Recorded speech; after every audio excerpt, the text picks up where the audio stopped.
মানেই তো পিঠা, তাই না? শীত এসেছে, তার মানে পিঠা তো খেতেই হবে।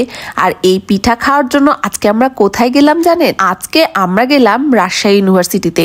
সেখানে যে তো অবাক কাণ্ড, পিঠার একটা মেলা বসে গিয়েছে।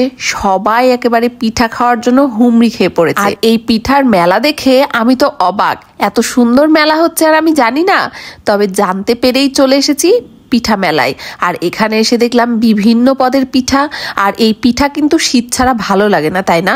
শীতের মধ্যে পিঠা খাওয়ার মজাই আলাদা। আর এখানে এসে যে কি কি পিঠা দেখলাম কি আর বলবো। চিতাই পিঠা, সাথে 7 রকম ভর্তা, শুটকি ভর্তাও আছে, ভাপা পিঠা আছে, পুলি পিঠা আছে, রসমালাই পিঠা আছে, দুধ পিঠা আছে, পাটিসাপটা আছে, আর সাথে আছে পাঁপড়। তাই আর দেরি না করে আমিও একটা প্লেট নিয়ে নিলাম 7 রকম ভর্তার, আর সাথে নিয়ে নিলাম চিতাই পিঠা।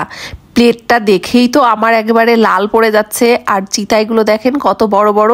এখন সবগুলো আমি খাবো। এখানে অনেক ধরনের ভর্তা ছিল, সেটা হলো শুটকি ভর্তা, পেঁয়াজ মরিচের ভর্তা, তারপরে বেগুন ভর্তা, আরো অনেক কিছু। আর সব কিছুর এই যে তালিকা দিয়ে আছে, আপনারা দেখে নেবেন। আর যারা এখনো যাননি তারা অবশ্যই চলে যাবেন পিঠা খেতে। আল্লাহ হাফেজ।